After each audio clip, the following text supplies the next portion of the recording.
물론 여긴 국민 라디오. 아직이란 말보단 이제는 이란 말로 더 나은 세상, 아름다운 생각 더해봐요. 민주노총과 함께. 안녕하십니까. 네. 국민 라디오 청취자 여러분, 한 달 만에 뵙겠습니다. 10월달 주제 중에 환풍구 사고 있었잖아요. 환풍구 사고하고 그다음에 이제 대형마트의 문제점을 좀 폭로한 그런 기자회견이 하나 있었는데, 그래서 제목을 환풍구 앤 대형마트, 이런 제목으로 시작을 해보도록 하겠습니다. 자, 초대 손님들 소개해 주시죠. 네, 반갑습니다. 전국건설노조 박종국 노동안전국장입니다. 네. 반갑습니다. 고정 게스트예요. 오늘도 어렵게 바쁘신데 와주셨고요. 예. 예, 안녕하세요. 환경정의 이경석 활동가입니다. 네. 환경정의는 환경단체고요. 그렇겠죠? 예, 환경단체니까. 환경단체고요. 네. 잘 모르시더라고요, 환경정의를. 그렇죠. 이제 보통 환경단체면 우리가 환경운동연합, 환경연 이렇게 많이 알고 있는데, 오늘 이 방송 녹음은 지금 국민 라디오 녹음실에서 하고 있는 게 아니고, 저희 나눔 부방비다 원래 그 방송을 녹음을 했던 노동환경건강연구소라고 녹색병원 7층에 있는 그 소장실에서 간단한 이 녹음 앰프를 마련을 해서 녹음을 하고 있습니다. 그래서 코가 너무 들어가가지고, 근데 어떻게 방송 직전 한 5분 전에 어떻게 막 만지다 보니까 잘 잡혀가지고요. 좀 괜찮은 것 같아요. 그 에코 나오는 대로 방송했으면 거의 이경석 우리 팀장님 거의 그 화장실에서 방송하는 것 같이 아마 녹음 그 파일이 나갈 뻔했어요. 그래서 한 사람은 변기에, 한 사람은 세면대, 한 사람은 욕탕 안에서 하는 것처럼 될 뻔했는데, 어떻게 다행히 어떻게 됐는지 모르겠어요. 막 만지다 보니까 이렇게 돼가지고 이유는 모르겠고, 어쨌든 음질이 조금 좋아졌습니다. 다행스럽게 좀 하고 있고요. 자, 시작해 보도록 하겠습니다. 먼저 저희가 매번 방송 때마다 한 달간 있었던 사건 사고를 한번 쫙 훑어보는 시간을 갖고 있어요. 그래서 저희들이 저번 방송이 10월 2일이었나 3일날 방송을 했는데, 그 이후로 10월 5일부터 해서 한 10건 정도의 중대 사망 사고, 부상도 포함해서요, 사고가 있었습니다. 참고로 이 통계는 매번 말씀드리지만 안전보건공단이 제공하는 어플, 사고포착 어플 통해서 하는 거고요. 이 공단은 연합뉴스나 이런 방송에 나온 거 링크 걸어서 알려주는 겁니다. 그래서 이거보다는 사고가 많다. 당연히 많겠죠. 다 보고가 안 되니까. 그런데 이제 하여튼 이 보고되는 걸로 해서 한번 알아보도록 하겠습니다. 오늘도 10월 5일 날 아산 포장 가공 제품 공장에서 근로자 작업 중 숨져라는 제목으로 나왔는데요. 요거는 기사를 보면 세척을 하는 그런 그러니까 기계를 세척하는 과정에서 협착, 그러니까 기계에 끼어가지고 돌아가셨더라고요. 그러니까 이거는 뭐 거의 이것도 원래 세척이나 이런 거 할 때, 보수하고 할 때는 기계를 멈춰야 되잖아요. 그러니까 아주 기본적인 안전조치인데, 뭐 이건 누가 봐도 안전조치가 제대로 이루어지지 않은 상태에서 하면서 협착이 돼서 사망하는 사고가 있었고요. 기계가 안 꺼지나요? 아니죠. 보통 꺼지죠. 끌 수 있게 돼 있죠. 전원이 있는 거잖아요. 그렇죠. 근데 이제 보통 제조업에서는 그런 것도 있어요. 이 다가가거나 이러면은 자동으로 센서가 작동해서 꺼지게 만들어 놨는데, 그걸 다 해제하는 거죠. 아니, 빨리빨리 해야 되기 때문에. 보통 집에서 전등 갈 때도 전원 끄고 하잖아요. 그렇죠. 뭐 기본적인 게 안 지켜지는 거예요. 이것도 이런 뭐 사실들 뭐 아시면 아주 황당하실 텐데, 원래 이런 사고가 많아요, 우리나라가. 그죠? 많죠. 예. 자, 10월 6일 날 바로 다음 날 완주 공사 현장에서 철제 구조물이 떨어져서 두 분이 사망하셨어요. 이것도 완전히 황당한, 이게 3층 높이라고 돼 있던 것 같은데요. 3층 높이 외곽 벽에 놨던 자재가 크레인 하는 작업이 이렇게 건들면서 떨어진 거예요. 근데 보통 우리 건설노조 국장님 나와 계시니까 안전망을 설치하지 않습니까? 보통 추락 떨어지는 거 방지하기 위해서. 안전망 해도 무게가 너무 이제 무거우면은 그 못 견디는 경우도 있고. 근데 여기서 보니까 안전망이 없는 것 같아. 안전망 있다는 소리가 없거든요. 안전망을 이제 현장 돌아다녀 보면은 안전망을 다 접어놓죠. 후속 작업하는 게 불편하니까. 그런 것 같아요. 이게 크레인 작업을 해야 되니까 네. 접었던 것 같아요. 네. 그래서 아주 날벼락이죠. 밑에서 맞아서 돌아가신 거예요. 두 분이 떨어지신 거예요. 완전 날벼락. 그런 사고가 있었고요. 이것도 뭐 기본적인 안전조치 미흡이겠죠. 그렇죠. 공사장 돌아다닐 때 항상 위를 쳐다보고 살짝 돌아다니는 게 가장 현명한. 야, 그 방법밖에 없어요. 저 진짜 솔직히 그럽니다. 네. 진짜 위를 항상 쳐다보고. 나 진짜 저는 이제 벼락만 쳐도 비 오고 벼락만 쳐도 숨거든요. 지운재가 많아서. 그런데 진짜 공사장 안전망이 쳐 있는데도 이렇게 가면서 위에 봅니다. 그래서 떨어지면 피하려고. 이런 이런 일을 하다 보니까 많이 접해가지고 그렇게 죽을 수는 없잖아요. 억울하게. 할 일도 많은데. 예. 자, 10월 10일 날 오산 효소 생산 공장에서 폭발을 동반한 화재 사고가 났습니다. 그래서 2명이 사상을 하는 그런 사고가 있었고요. 이 사고는 배관 용접 작업을 하면서 불이 났는데요. 답답한 거는 그 옆에서 페인트 작업을 하고 있었어요. 그래서 불꽃이 튄 거죠, 글로. 그래서 화재가 발생했답니다. 이거 동시 작업 안 되는 거 아닙니까, 국장님? 그렇죠. 그렇죠? 페인트가 다 기름 유성적이다 보니까 그때 작업하다 보면 그 2008년도인가요? 그 경기도 이천에서 폭발 사고 났을 때도 네. 용접 작업하고 그 페인트를 산더미처럼 쌓아놓고 보관하고 이천 냉동창고 네. 40명 돌아가시는 사고 말씀하시는 그러니까 거죠? 일시에 그냥 불이 붙으니까 폭발해버린 거예요. 그렇죠. 그것도 그렇고 몇 년도인가요? 저희 나눔 부방부에서도 한번 우리 국장님 나와서 소개했었던 분석했었던 그 경복궁 그것도 그거 아닌 겁니까? 그렇죠. 그죠? 그것도 동시 작업하면서 주로 이제 그렇게 왜 사고 나냐면 공사 현장이 지하를 창고용으로 쓰거든요. 네. 공사 자재를 거기다 쌓아놔요. 네. 주로 이제 그 석유, 휘발유, 기름, 신나, LPG, 페인트통 이런 것들을 지하 창고에 저장해 놓거든요. 네, 그런 네, 데서 지하 배관 용접 같은 거 하면은 쥐약이죠. 네, 그렇죠. 자, 이것도 뭐 안전조치 안 한 거예요. 법 위반이죠.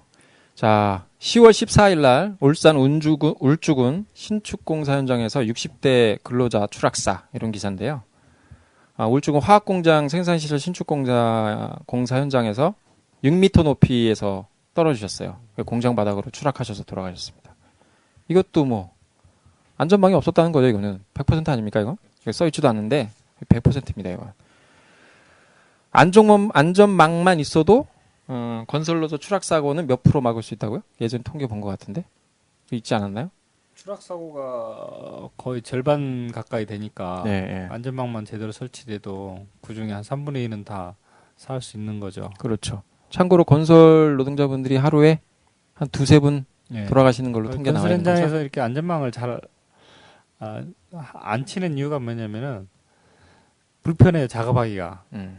왜냐하면 후속 작업을 하면은 그걸 또 해지했다가 네. 또 끝나면 다시 또 쳐놓고 이런 작업을 병행을 해야 되니까 안 하죠. 그러니까 빨리빨리 공사를 끝내야 예, 되니까 예. 공사 기간을 단축해서 예. 이윤도주는 남기고 이래야 되니까 뭐 안전은 완전 무시되는 거죠.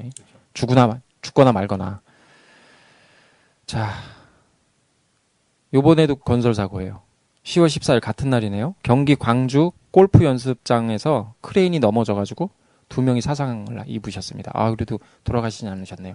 이 사고는 골프장 이거 있잖아요. 그물망을 박스카라고 그러나요?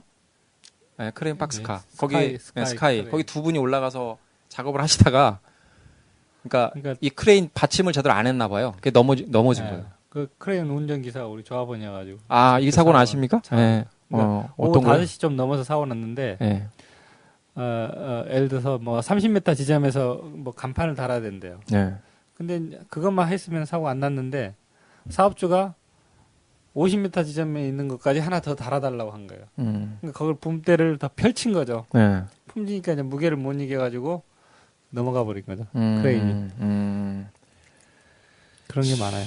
그러니까 더 큰 장비를 불러서 고가에 해야 되는데 안 하는 경우.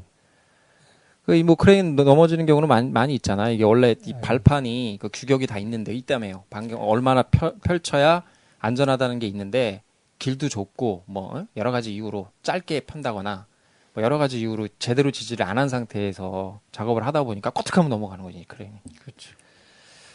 이것도 다 막을 수 있는. 그리고 이제 오늘 좀 얘기를 나눌 판교 한풍구 덮개 붕괴 사고로 관람객 한 20여 명 추락해서 사상이 일어나는 그런 사고가 10월 17일 날 있었습니다. 이건 좀 이따 얘기를 좀 나누기로 하고요. 네. 그다음에 10월 27일 아파트 공사장에서 지게차가 넘어져서 운전기사가 숨지는 그런 사고가 있었습니다. 넘어지시면서 미처 피하지 못하고 돌아가신 거죠. 그다음에 10월 28일 신보령 화력 공장에서 50대 근로자 추락사입니다. 이것도 떨어지셨어요. 8m 아래로. 공사 현장. 신보령 화력 125 공사 현장에서 떨어지셨습니다. 이것도 뭐 경찰은 뭐 안전 발판에 문제가 있었던 것 같다. 뭐 이렇게 좀 얘기를 한다는데요. 뭐 그렇다라도 안전망이 있었으면 이분도 돌아가시진 않았을 것이다. 추락사죠, 이것도. 그 다음에 대전 10월 28일 날 같은 날 대전 벤처기업에서 폭발 사고가 일어나서 3명이 부상을 입었습니다. 이거는 실험을 하는 과정에서 기술적인 문제로 과산화수소 농축 과정에서 폭발 사고가 났다고 합니다. 이런 사고는 사고 조사가 잘 이루어져야 돼요. 더더군다나. 그래서 사고 원인이 정확히 파악이 돼야. 왜냐하면 이런 분들은 계속 일을 할 수밖에 없잖아요. 이런 공정으로 실험도 하고 해야 되기 때문에 사고 조사가 제대로 이루어져야 되는데 아시겠지만 우리나라가 사고 조사가 제대로 이루어지지 않잖아요. 원인 분석을 제대로 하지 않습니다. 근로 노동자의 일하는 사람의 실수로 많이 되기 때문에 이런 사고도 사고 조사가 제대로 이루어져야 된다고 보고요. 그다음에 마지막으로 옥산 폐지 수직 공장에서 이거 참 안타까워요. 안전사고로 근로자 1명 숨졌는데요. 11월 5일 날 엊그저께죠. 이거는 끔찍해요. 파지 압축기 있죠. 거기에 끼어 숨지신 거야. 이것도요. 아까 우리 이경석 팀장님이 말씀하셨지만 이상 있으면 꺼야 되잖아요. 네? 점검을 하려면. 인터뷰가 어떻게 나왔냐면 경찰 관계자 인터뷰가 박 씨가 파지 압축기에 이상이 생기자 이를 살펴보려고 다가가다가 변을 당하는 거라. 안타깝습니다. 그래서 우리나라 이제 이런 안전의식이 우리 안전의식 많이 얘기하는데 누구의 1차적으로는 사업주의 잘못이겠죠. 그런 안전조치를 하지 않은 건데 우리들 내에도 그런 게 있는 것 같아요. 그냥 하도 막 빨리빨리 문화가 있다 보니까 이런 후진국형 사고, 추락 사고든 이런 후진국형 사고 관련돼서 이제 공무원들이나 관리자들 얘기 들어보면 그런 얘기들 많이 하죠. 주변에서 이상하게 다른 사람은 저쪽으로 돌아다니라고 했는데 안전모를 쓰라고 했는데 이 사람은 하지 않았다는 그날 죽은 날 그런 얘기를 많이 하죠. 그러니까 이제 사람 팔자 죽을 팔자에 갔다 이렇게 얘기하는 경우가 많이 들어요. 그런 얘기들. 진짜로 죽으려고 그랬는지 평상시에는 저런 행동을 안 했는데 그날따라 좀 이상한 행동을 했다는 거요. 그런 얘기들을 제가 많이 듣고 다닙니다. 그러니까 이게 운명 탓으로 돌리는 거죠. 운명 탓으로 돌리는 경우를 제가 많이 겪게 돼요. 심지어는 동료들도 그런 얘기를 많이 해요. 저놈아가 그렇게 할 놈이 아닌데 또 그날따라 이상하게 죽으려고 그랬는지 그렇게 하더라. 이 주변 동료들도 이렇게 얘기를 많이 해요. 노동의 관점으로 보지 않는 거죠. 그렇죠. 우리가 학습이 안 돼 있다 보니까. 아니 근데 보통 그런 거는 일반적인 죽음에 그러지 않습니까? 그러니까 산업재해나 이런 게 아니라 그냥 만약에 사망사고인데 누가 돌아가셨어요. 그럼 우리 장례식장 가거나 얘기하다 보면 그런 얘기 많이 하잖아요. 무슨 조짐이 있어 이상하더라. 네. 이럴 때나 쓰는 거지. 이건 명백하게 산업 현장에서 노동 현장에서 무슨 원인이 있어서 돌아가신 건데 그걸 그렇게 그럼 우리 문화겠죠. 뭐. 그렇죠. 이상한 문화가 진짜 후진국형 문화죠. 안타깝습니다. 최근에 사고성 재 얘기를 많이 했는데 최근에 좀 의무심장한 영화. 감정 노동자 다른 영화도 하트. 참 이게 요즘 파장을 일으키고 있는 것 같던데. 보셨어요? 못 봤어요. 시사 지금 아직 개봉 안 했죠. 예. 네. 카다로그만 봤는데. 그 전태일 여사 10월 13일 날 개봉한다고 들었던 것 같은데 지금 시사회하고 막 그러고 있다는데요. 유명 배우들도 많이 나왔더라고요. 네. 또 하나의 가족 이후에 좀 집안 한 집안의 감정 노동으로 먹고 사는 집안이 한두 명 다 있을걸요. 네. 그죠? 아 뭐 짬 식당, 그렇죠. 뭐 판매점 그렇죠. 다 있죠. 그렇죠. 대형마트 오늘 대형마트 다룰 건데 네. 대형마트 저 뭐라 그러죠? 점원이라고 그러나요? 대형마트 판매 노동자들. 오늘 그 대형마트 얘기한다고 하니까 난 그 얘기가 중심인 줄 알았어요. 지금 말씀드린. 발암물질 얘기하시죠. 그거는 이제 또 뭐 짬짬이 그걸 하면 되죠 뭐. 저희가 할 게 많아요. 할 게 많고 좀 이야기 안 하려고 그랬는데 참고로 이번에 그 말씀하신 것처럼 이슈가 뭐 여러 개가 있었는데 제가 죄송한데 목 디스크 수술 이후로 또 허리 디스크가 또 터지기 일보 직전이라 갖고 지금 병원에 입원해 있어가지고요. 미처 준비를 많이 못했어요. 솔직히 말하면. 그래서 이것저것 뭐 많이 알아보지 못했고 그다음에 대형마트와 관련돼서는 이따 말씀드리겠지만 뭐 유해 화학물질과 관련된 기자회견이 있으면서 이것도 상당히 이따 들어보시면 아시겠지만 충격적이에요. 그래서 뭐 하게 됐으니까요. 그건 좀 이해를 해주시기 바랍니다. 자, 그러면은 우리 한 달간의 요 사고 좀 정리하고요. 현장 인터뷰 들어가도록 하겠습니다. 그거 보니까 한 10건 중에 그러니까 추락사가 한 3건 정도 되는 거고 그다음에 협착 1건 그 정도 되는 거죠. 그다음에 이제 안전조치 미흡으로 인해서 사고가 난 게 대부분이다. 이렇게 좀 볼 수 있겠습니다. 그래서 후진국형 역시 OECD 국가 산재 사망국 불명예가 여전히 이어지고 있지 않은가 싶습니다. 건수로 보면은 좀 줄긴 줄었어요. 9월달보다는 줄긴 줄었는데 어쨌든 후진국형 사망사고가 계속 이루어지고 있다. 안타까운 소식을 전하면서 현장 인터뷰 진행하도록 하겠습니다. 자, 현장 인터뷰는 아까 말씀드렸던 10월 17일 날 있었던 판교 한풍구 추락사고 지금 현재까지 16명 사망 11명 다치신 거 맞나요? 국장님? 네, 뭐 다치신 분들도 굉장히 사경을 헤매고 계신 분들도 네네. 그래서 이제 경기도 판교의 테크노밸리에서 그거였죠? 누가 나왔었죠 그때? 걸그룹? 네. 포미닛. 네. 포미닛 맞나요?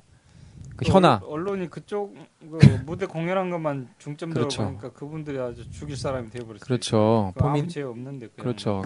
현아 유명하잖아요. 현아 씨가. 하여튼 그래서 포미닛이 나오면서 그거 본다고 그러다가 뭐 추락했다 이러면서 이제 거기에 포커스가 많이 맞춰졌었는데 이 사고가 났다고 걸그룹 공연 중에 뭐 붕괴 참사 이 보도가 속보를 봤거든요. 처음에는 그래서 세월호 영향 때문에 아이들이 또 참사를 당했구나 그렇죠. 생각을 했어요. 맞아요. 처음에 또 기사도 그렇게 났어요. 그래서 깜짝 놀랐는데 그게 아니고 뭐 지역에 있는 지역분들 어떤 분들은 부부가 같이 돌아가신 분 있어가지고 더 안타깝더라고요. 그러니까 처음에 이제 며칠 동안 한 2주 동안인가요? 언론들이 계속 약한 부위에 과중한 인원들이 올라가서 무너졌다 이렇게 처음 보도가 다 됐어요. 보도들이 그러니까 이제 결국은 이것은 본인 올라가신 분들 과실이죠. 그렇게가 보도가 되더라고요. 그렇죠. 너무 과중한 인원이 들어가서 그러니까 제가 그때 그러고 나서 경향신문에다 기고를 했어요. 이것은 부실공사, 명백한 부실공사다.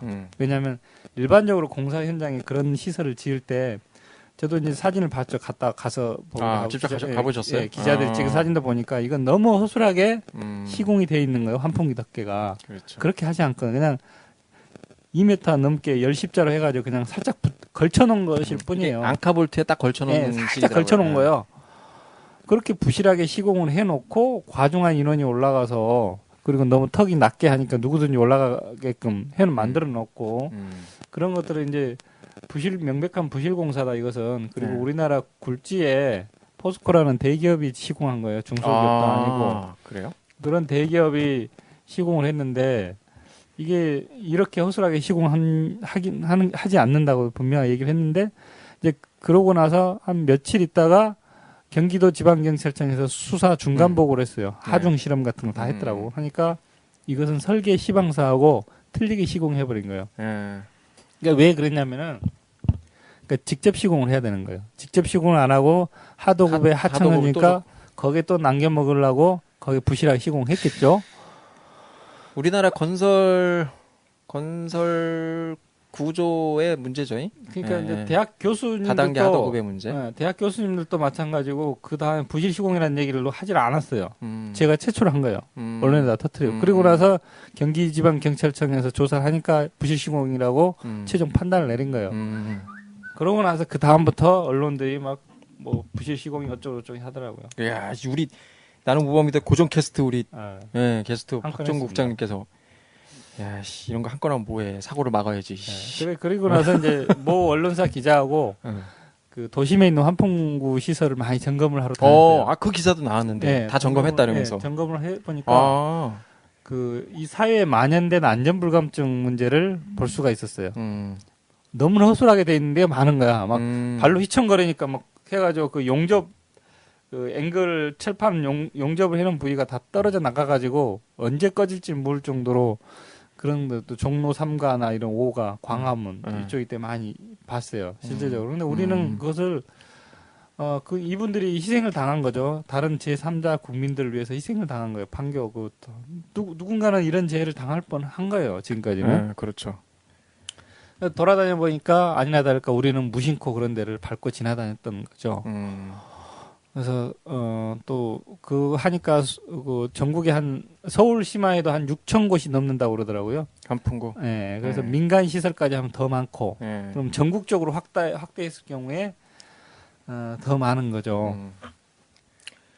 뭐 하여튼 오늘 그 현장 인터뷰는 보통 저희가 전화 인터뷰 하는데 이제 우리 환풍구 제가 이제 우리 박정국 건설국장님한테 이 환풍구 좀 달아야 되는데 전문가가 누가 좋겠냐 그랬더니 전문가 나다 그러셔가지고 굳이 인터뷰 뭐 다른 분 안 잡고 지금 하고 있는 건데요. 그러니까 이제 저희가 주제를 이제 제목을 그렇게 정해봤는데 그거잖아요. 이제 환풍구 사고 누구의 책임인가. 정말 아까도 말씀드렸듯이 그 나이 드신 분들이 걸그룹 보겠다고 거기 올라가서 위험한 거 뻔히 알고 뭐 방송도 몇 번은 했다고 뭐 저 언론에 처음에는 이렇게 나왔잖아요. 사회자가 뭐 올라가지 마십시오 뭐 몇 번 방송했다고 그 주접을 떨던데 어쨌든 그런데 올라가서 그렇게 죽음으로 간 거다 뭐 이렇게 이제 많이 나오고 막 시민들의 안전 의식에 포커스를 맞추는 초창기에 지금은 조금 뭐 바뀌었지만 그런 게 있었잖아요. 그래서 이런 거는 요번 사고뿐만 아니라 많잖아요. 노동자 사고도 마찬가지거든. 회사에서 제일 많이 쓰는 말이 그거거든. 그렇잖아요? 노동자들의 안전의식, 안전보호구 안 하는 문제, 안전불감증은 사람의 문제다. 저 사람들이 안전불감증이 있기 때문에 죽은 거다. 뭐 이런 식이잖아요. 요번에도 마찬가지고. 그래서 오늘 시간에 그게 아니다. 금방 말씀드렸던 어떤 구조적인 문제다. 이런 거를 조금 더 자세하게 얘기해 보는 그런 시간을 좀 가졌으면 좋겠습니다. 이런 사고를 보면은 저는 안타까운 게 진짜 후진국형 참사들이 뭐 밥 먹듯이 발생하고 있는데 저기 중국 쓰촨성이나 아프리카 가나 지역이나 뭐 이런데 그런 데서 이렇게 해외 토픽감으로 한 번씩 나올 수 있는 그런 사고들이 너무나 당연하듯이 우리나라는 비일비재하게 발생된다. 또 내일 뭐 며칠 지나면 또 다른 사고들이 기다리고 있을 거예요. 올해 이제 성수대교 붕괴 20주년이라고 그러더라고요. 네, 맞습니다. 그런 사고들이 후진국경 참사가 들었는데 뭐 직업병 얘기는 명함도 못 꺼내는 상황이죠. 이런 뭐 사고성 재해들이 워낙 많기 때문에 그래서 뭐 아마 그때 세월호 사고 이후에 사람들이 이민 가고 싶다는 얘기들을 많이 해요. 이 불안해서 국가가 이제 국민을 못 지켜준다는 거죠. 뭐 군대를 마음대로 보낼 수가 있어요 지금. 그렇잖아요. 그렇죠. 뭐 언제 죽을지 모르고 군대를 많이 보냅니까? 산업 현장에서 취직을 마음대로 시키겠습니까? 수학여행을 마음대로 보냅니까? 이 불안해서 못 살겠다는 거예요. 이 대한민국이라는 나라가. 그 뭐 우리나라가 고도 압축 성장해서 뭐 민주주의와 산업화를 가장 먼저 이룩한 뭐 자랑스러운 뭐 한강의 기적이라고 하는데 한강의 기적이 아니죠. 엄청난 노동자들, 국민들이 희생을 담보로 해서 여기까지 오고 있는데 그때뿐이라는 거죠. 우리가 세월호 사고 나서 막 엄청난 막 요란한 그 대책들이 나왔잖아요. 그렇죠. 대책이 나오면 뭐합니까? 또 계속 사고가 나는데. 근데 지금 실질적인 또 대책이 제도적으로 마련된 건 제가 볼 때는 없어요. 참여연대가 며칠 전에 그 국회에서 기자회견하고 뭐 했더라고요. 세월호 참사 이후에 꼭 바꿔야 될 10대 법 제도 개선 내용. 그래갖고 요구를 했던데, 거기 보니까 뭐, 금방 저희들 그 노동자들 돌아가시는 문제, 근본적인 문제인 뭐 산업안전보건법 개정 문제, 그 다음에, 화학물질 사고나 이런 거와 관련된 유해화학물질 관리법 개정 문제, 뭐 이런 걸 갖고 쭉 썼더라. 뭐 선박법 개정 문제를 쭉 쓰셨던데, 근데 그렇게 10개를 요구하고 있다는 거는 그 주요 법제도 개선 10개인데 하나도 안 됐다는 거예요. 안 됐으니까 10개 요구할 거 아닙니까? 이 판교 붕괴 사고를 보면은 몇 가지로 이제 분리해서 생각을 해보면, 첫째, 부실 시공 문제는 명백한 거고. 네. 어떤 부분인가? 이거 이따 얘기할까요? 네. 전체 얘기하고. 그런 것들을 이제 촘촘하게 해가지고 최소한 40cm 간격으로 해서 밑에 앵글을 볼트 타입으로 박스를 대고 나서 위에다가 이제 철판을 덮어야 되는데, 드문드문 10십자를 하나씩만 해놓고 살짝 거기다 덮어놓은 상황이었거든요. 그러니까 거기에 이제 많은 사람들이 올라가서 흔들흔들 거리니까 그 안으로 쏙 다 빠진 거죠. 아니, 근데, 하고, 죄송한데, 이런 거는, 물론, 언론에도 나왔지만, 뭐 40cm든 뭐든 간에 간격을 이렇게 해야 되는데, 그보다 넓게 했다. 그런 말씀이잖아요. 근데 보통 그런 게, 그렇게 하는데, 감사를 안 받나요? 네, 문제는 공정? 환풍구 시설을 어떻게 하라는 규정 자체가 없어요. 그냥 몇 평방미터에는 환풍구 시설을 몇 개를 설치해야 된다 이런 기준이 있죠. 시방서에. 근데 환풍구 시설을 어떻게 지어야 된다는 규정이 없는 거예요. 그러니까 이중으로 안전장치를 하고 그 규격은 몇 센치 간격을 하고 턱 높이는 어떻게 하고 아이들이 못 올라가게끔 뭐 2m 이상 높이로 하고 그런 세부적인 시방 계획 그 절차서 같은 게 계획이 없는 거예요. 그냥 아무렇게 법으로 안 돼 있다는 거죠. 그러니까 그걸 단속할 수가 없죠. 이걸 뭐 단속한다는데 단속할 수가 없는 규정 자체가 없는데 어떻게 단속을 해? 규정이 없는데. 그 어거지로 이제 세월호 그 뭐 살인죄를 적용하듯이 그런 거 언론에다는 뭐 굉장히 뭐 처벌할 것처럼 하지만은 그러니까. 실제로 따져보면은 사업주가 변호사 제대로 전문가를 선임해가지고 대응하면은 이건 무혐의 청립할 수도 있는 거예요. 이것은 이걸 못 올라가게 공연 시설 관리 그 공연 주최 측에서 못 올라가게 안전요원들을 비치했어야 되는데 그것이 문제지 부실 시공하고는 상관이 없다. 이렇게 대응할 수도 있는 거예요. 규정이 없으니까. 아니 근데 그 안전요원도 요번에 뭐 진선미 의원인가 국정감사 때 얘기했다 그러던데 그거 때문에요. 그 규제 하나가 되면서 공연 인원 3,000명에서 1,000명으로 되면서 옛날에는 1,000명만 공연해도 안전요원을 배치하게 돼 있었는데 법이 규제 하나가 되면서 3,000명으로 늘었대요. 그래서 요번 공연도 3,000명이 안 됐기 때문에 안전요원을 배치하지 않아도 되는 그런 상황이 벌어졌다고.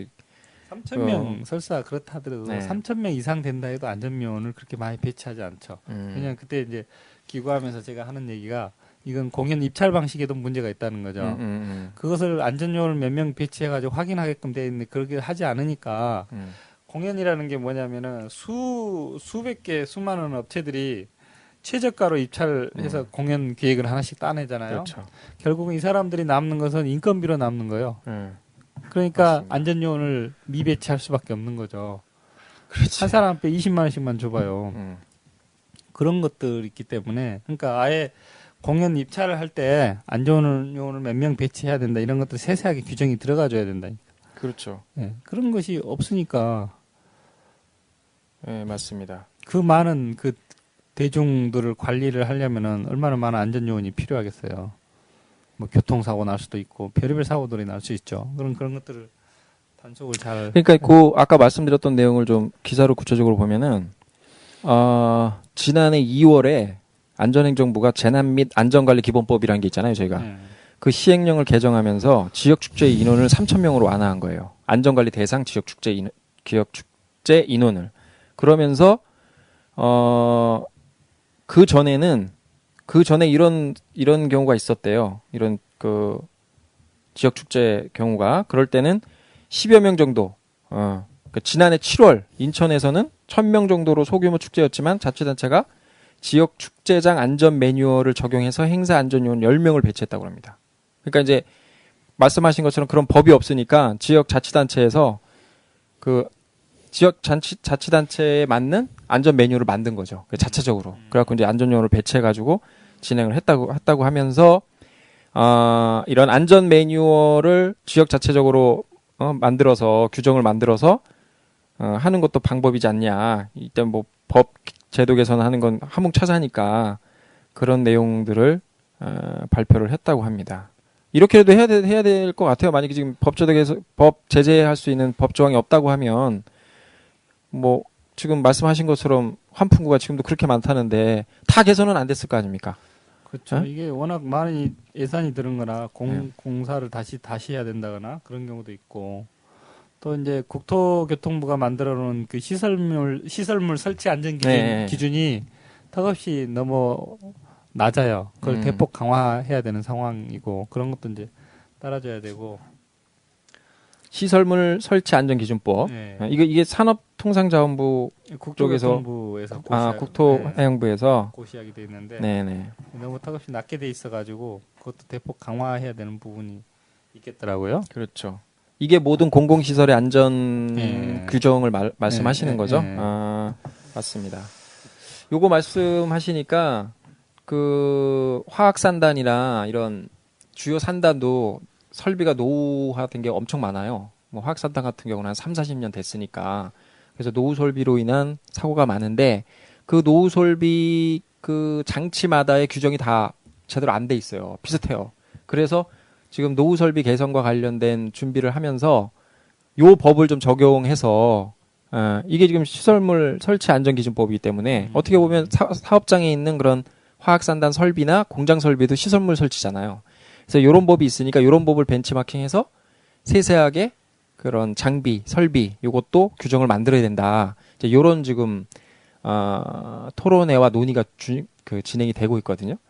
그래서 요런 부분이 좀 강화가 돼야 세세한 그런 사고들이 좀 막을 수 있지 않을까 그렇게 좀 싶네요. 4월달 세월호 사고 이후부터 지금까지 본 대형 참사를 보면 네. 세월호 참사도 뭐예요? 결국은 세기층을 더 증축해서 그렇죠. 더 많은 시기 위해서 평행수를 안 채워서 그렇죠. 보건력이 펜심이 발생돼서 보건력이 발생 안 돼서 사망한 그렇죠. 한 거잖아요. 마우나 리조트 네. 처음에 지나치게 폭설이 많이 내려서 무게를 뭐 천장에 내려앉아서 사망했다 했어요. 그럼 조사해 보니까 규정대로 설치를 안 했어요. 그렇죠. 공사를 안 한 거죠. 네. 최근에 문제가 됐던 싱크홀도 거의 90%가 다 건설 공사와 관련된 거였어요. 그렇죠. 그죠? 지금 환풍기 붕괴 사고도 있고 이런 것들이 1년에 다 건설하고 밀접한 관련이 있는데 다 이런 게 여러 가지 이제 불법 다단계 하도급 빼먹고 뭐 불량 자재 사용하고 그렇죠. 규정대로 설치하지 않고 이런 것들이 다 고스란히 이제 사업장의 안전 문제가 결국은 시민의 안전 문제까지 생명을 위협하는 상황이 온 거예요.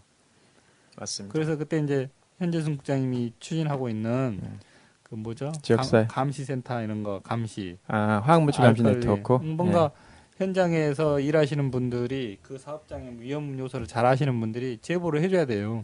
결국은. 맞습니다. 그러지 않으면 일반 시민들이 어떻게 알아요? 그 공장에서 뭐 어떤 공장 들어선다면 지역 경제를 활성화시킨다고만 좋아만 하지. 그 공장이 어떤 유해 물질을 내뿜는지, 어떤 폭발하면 어떤 참사가 일어난지 몰라요. 제보를 해주지 않으면은. 그렇죠. 어떻게 풀어야 될 것 같습니까? 지금 조금 말씀을 해주셨는데 제가 볼 때는 이런 사고는 어떤 공공시설이잖아요.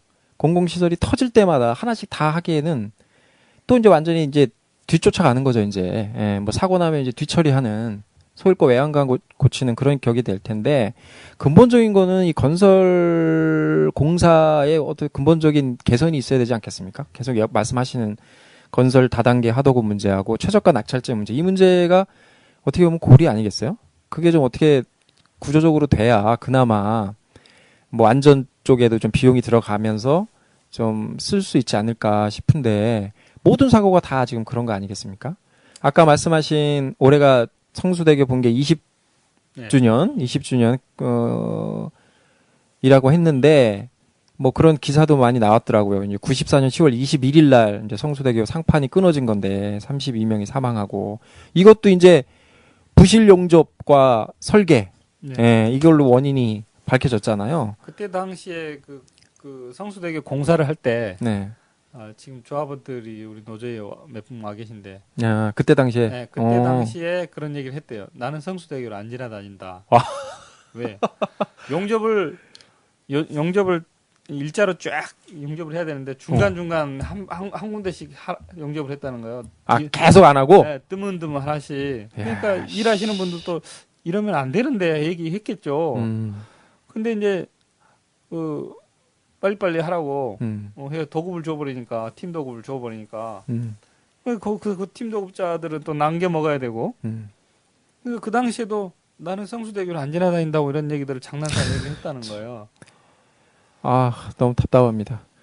노후 설비 얘기 말씀드렸지만 전에도 한번 말씀드렸지만 화학산단이나 공장 안전팀 뭐 팀장 이런 사람들이 그런다 그러지 않습니까? 현장 노동자들한테 저기 가지 말라고 다음번엔 저기 거 같다고 이렇게.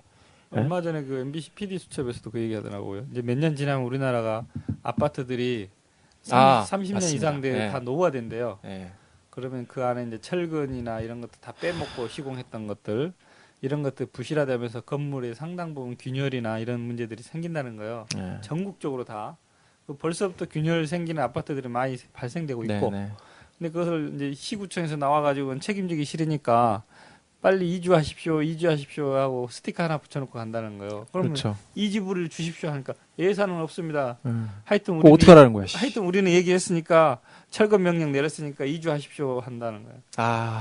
답답합니다. 혼도인네들이나 나이드신 뭐 이주는 돈도 없는데 어디를 이주하라는 거예요. 집을 지어주고 이주를 하다고 그렇죠. 하든지. 근데 시구청에서는 책임지기 싫으니까 그 얘기는 와서 나는 분명히 이제 나중에 이제 건물이 붕괴됐을 때 우리는 분명히 지도했습니다.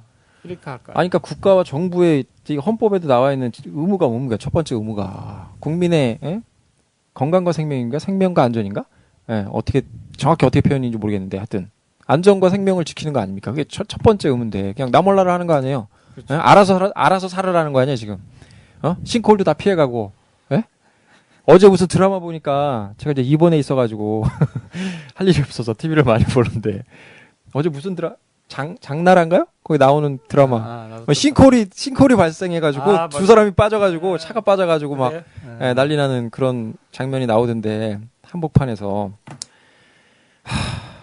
그러니까 여러분들 청취자분들 정확하게 아셔야 될 게 최저가 입찰자가 정말 다단계 하도급 이게 엄청나게 위험한 게 아까 쉬운 예로 우리 그런 얘기 많이 했었죠.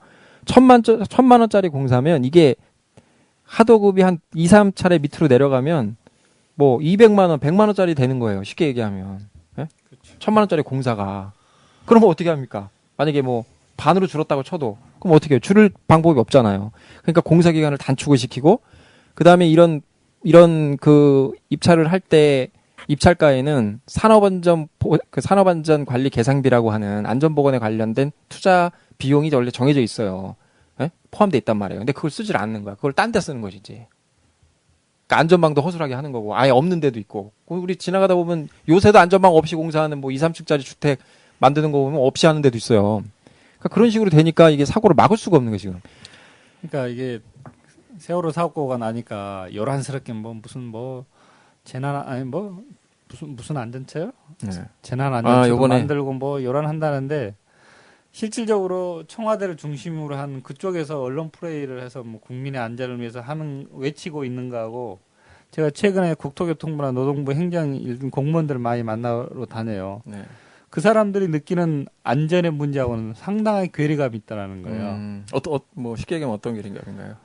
그 사람들은 자기들 이속을 위한 거라면 일체 안전에 대해서는 양보를 안 합니다.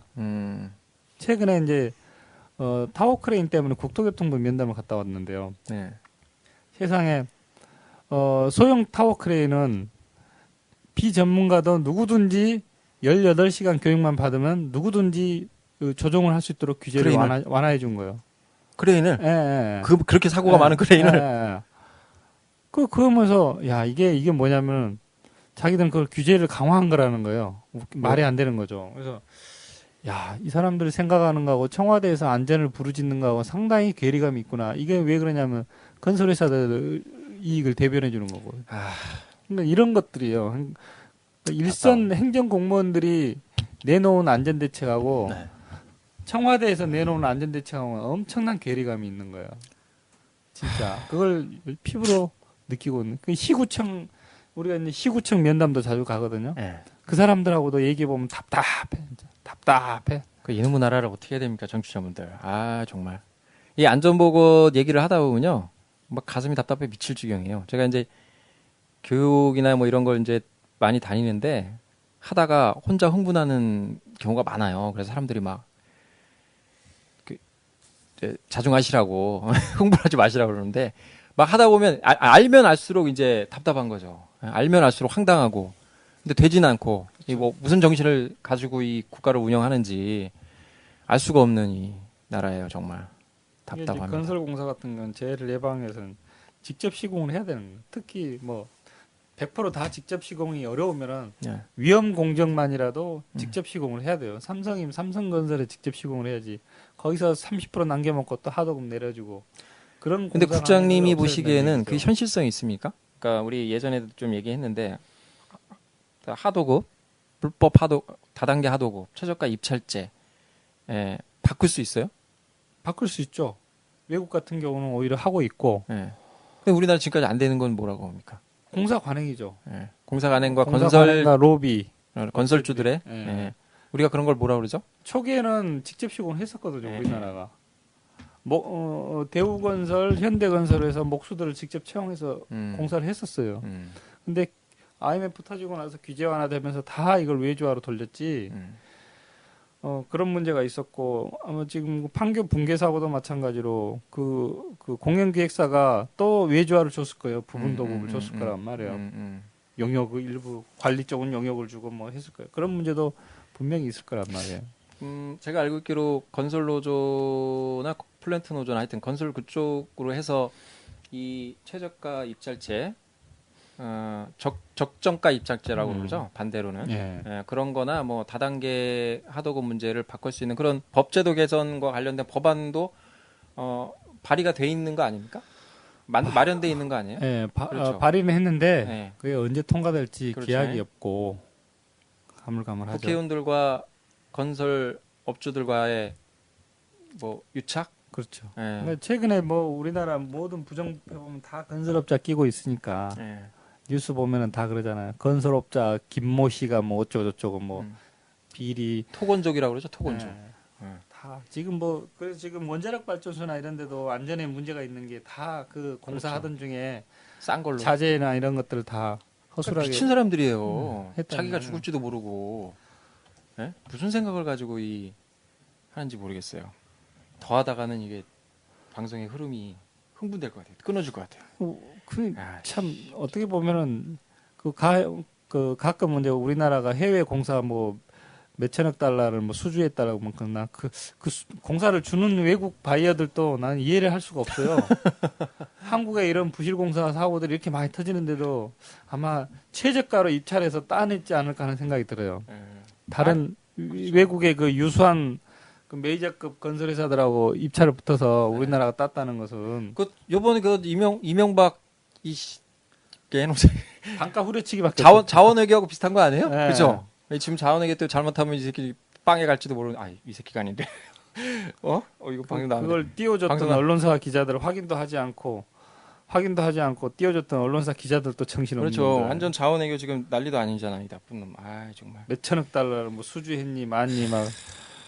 자, 뭐 더 이상 얘기하다가는 끝이 없겠습니다.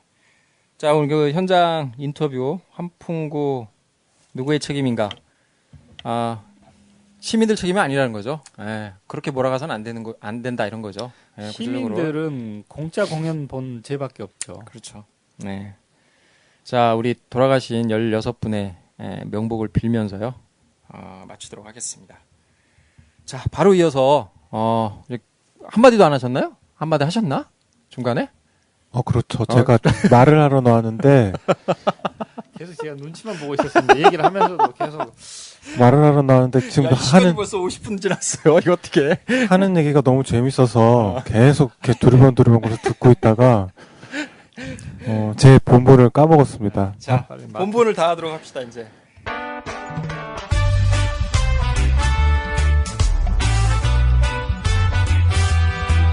더 해봐요 함께해요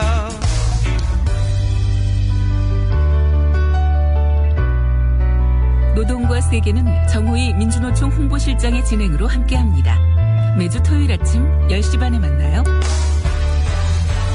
나은 세상 아름다운 생각 더 해봐요 민주노총과 함께 자, 뭐 2부는 아니고요. 뭐 형식상 2부가 되겠는데 집중 토크. 저희가 현장 인터뷰와 집중 토크로 나눈 부방입니다. 꾸미고 있는데요. 집중 토크.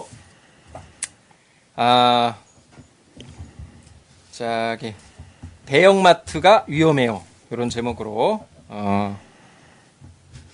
환경정의라고 아까 소개해드렸는데요. 환경운동 연합이 아니에요. 환경정의 아까 뭐라고 하셨죠? 다음 지킴이국 부장님 이경석 부장님 모시고 도대체 대형마트 위험해 이게 무슨 얘기인지 한번 들어보도록 하겠습니다. 다음 지킴이국은 뭐예요? 근데 다음 지킴이가 뭡니까? 다음이 뭡니까? 다음은 다음 세대를 얘기하는 거고요. 우리 그래요? 어린이들. 포털 다음이 아니고? 네, 저희 오해받겠어요. 그쪽이랑 전혀 관계 없습니다. 예. 그래서 다음 세대를 지키는 운동을 하고 있습니다.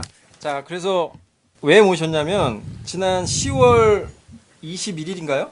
10월 21일 날 23일이었던 것 같아요. 예. 발암물질 국민행동이라고 하는 단체와 거기 소속 단체인 환경정의가 대형마트 BP PB 예. PB군요. PB.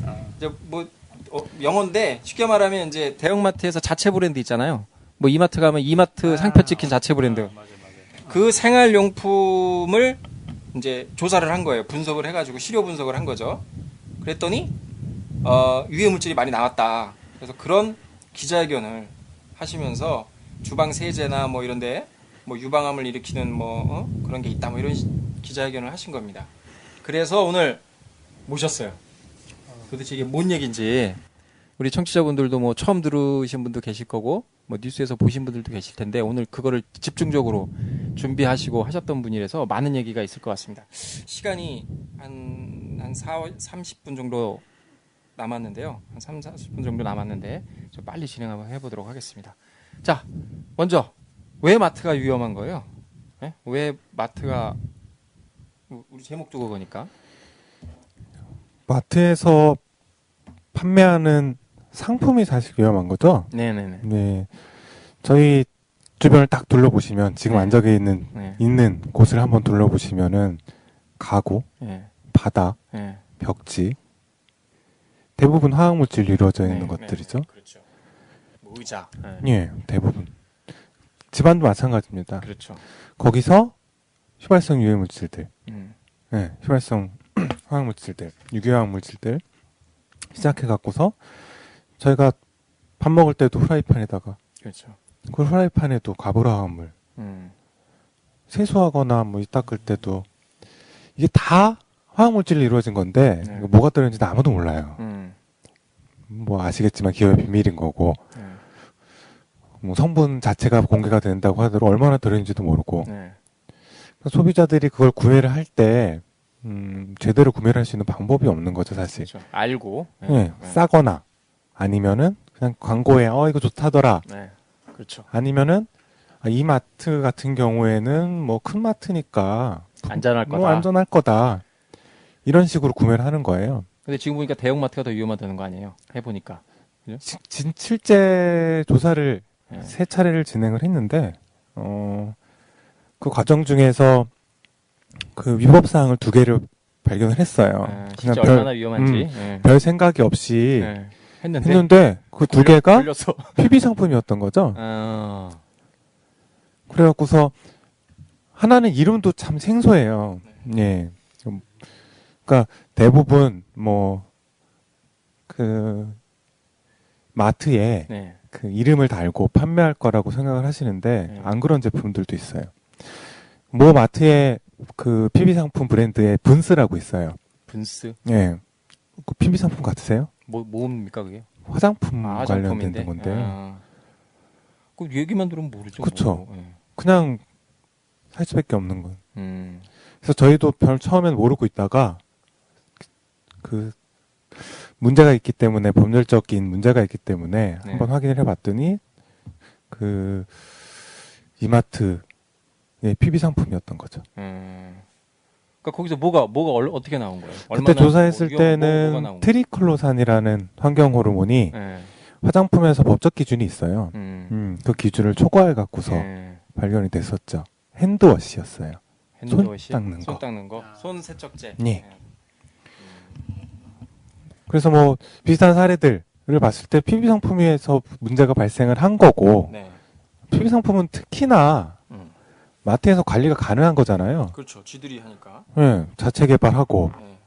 홍보도 자기네들이 하는 거고 그렇죠. 품질 관리도 본인들이 할 수밖에 없는 부분이라서 그렇다면 PB 상품부터 한번 접근을 해보자 하고 이번에 이제 조사를 했던 게 3대 마트에 PB 상품의 유해 물질이 얼마나 많이 들어있는지 어떤 유해 물질이 들어있는지 조사를 한 거죠. 그렇죠. 어떤 게 있던가요? 몇 개 제품을 했는데 그거를 좀 설명을 해주시고. 크게 두 부분으로 나눴어요. 하나는 좀 플라스틱 생활용품하고요. 네. 그리고 하나는 뭐 세제나 뭐 그냥 액체 부분의 그 생활화학용품 두 부분으로 나눠서 저희가 좀 진행을 했었고요. 분석 제품은 총 47개 제품이었어요. 네, 47개. 예, 제품이었습니다. 그리고 좀 뭐 하나하나 써서 좀 얘기를 해보면은요. 일단 플라스틱 네. 그 생활용품 네. 안에는 중금속 뭐 매트나 시트지 같은 거 우리 많이 쓰는 거. 그쵸. 네. 중금속이 좀 많이 검출이 됐었어요. 납과 카드뮴. 납, 카드뮴. 예. 네. 그리고 그 납과 카드뮴이 검출된 제품의 경우 재질이 대부분 PVC였어요. 네. PVC 생각하시면은 플라스틱 네. 그 회색 플라스틱 관 생각하시잖아요. 네. 근데 거기다가 프탈레이트라는 물질을 집어넣으면요 되게 연해져요. 네. 가소제라고 불리는 건데 발암 물질이죠 이거? 이거는 역시 환경 호르몬이고요. 네. 예. 그게 또 엄청 많이 들어있었습니다. 이게 근데 기준이 없어요. 아 기준이 없어요? 예, 기준 자체가 없어요. 어린이용품에서는 기준을 가지고 있기는 한데 네. 그냥 일반적인 생활용품 안에서는 생활용 플라스틱 용품 안에서는 기준이 없기 때문에 많이 나와도 많이 나왔다고 아니 비교 대상이 없잖아요 그럼. 비교 대상 자체가 외국은 있나요? 비교 대상 자체가 사실은 없죠. 없는데 해외 기준을 좀 살펴보면은요. 카드뮴 같은 경우에는 유럽에서 100ppm으로 좀 관리를 하고 있어요. 그런데 얼마 나온 거예요 우리는? 여기 보시면은 카드뮴 변기 시트에서 185ppm 안전잠금이라고 그래갖고 문 열리는 거 좀 방지하는 아이들 용품 같은 거 있잖아요. 예. 그게 카드뮴이 550ppm. 모서리 보호대.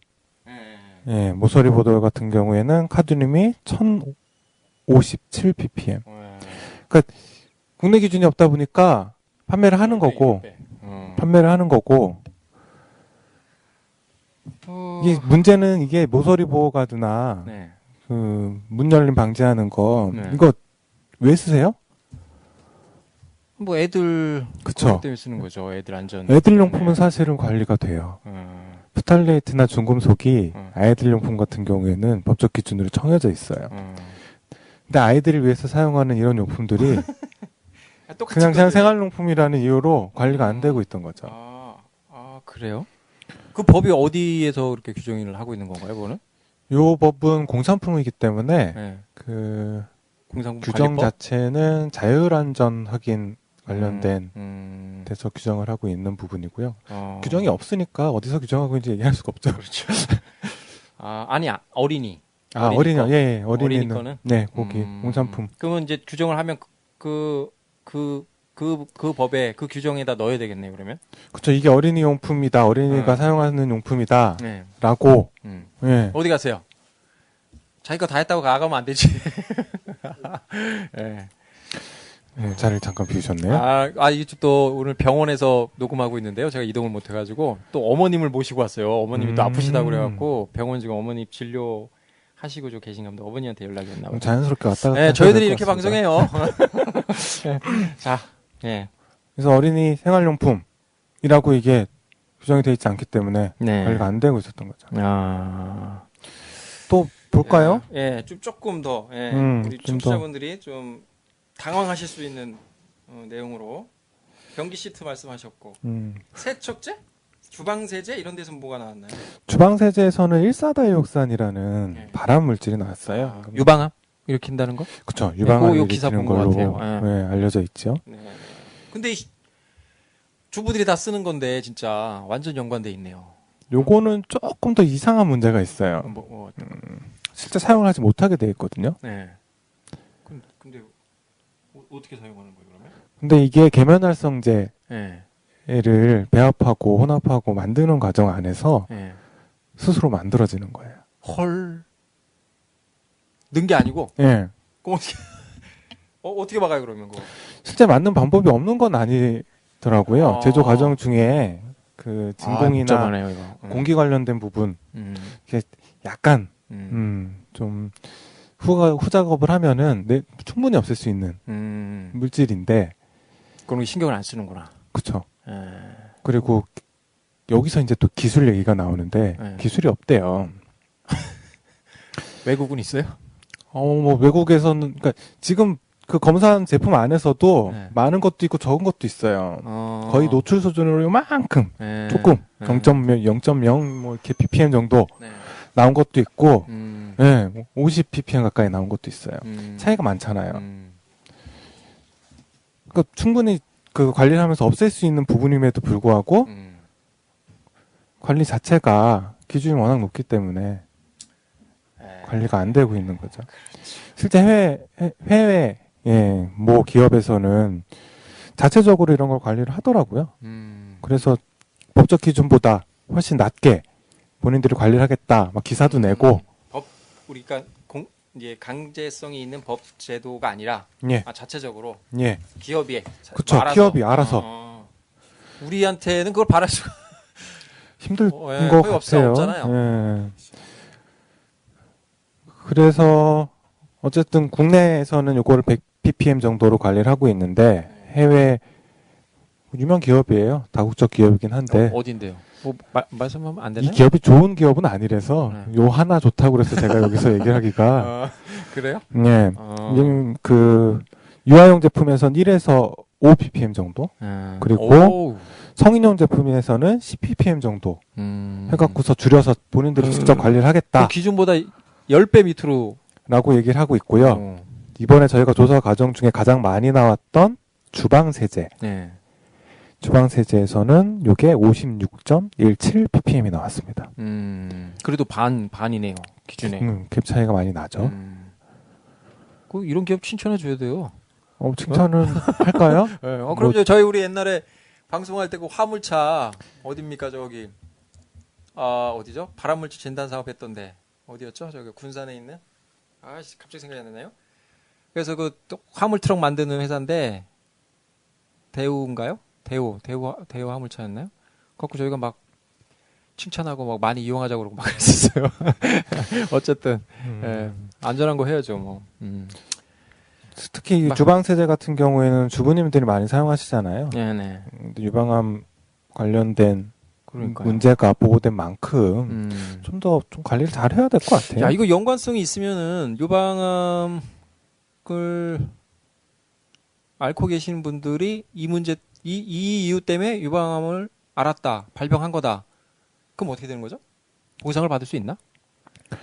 노동자 같은 경우는 산업재해 신청하는 당연히 입증이 되면은 보상은 받을 수 있을 것 같은데요. 어디로부터 보상을 받아요? 회사한테? 그렇죠.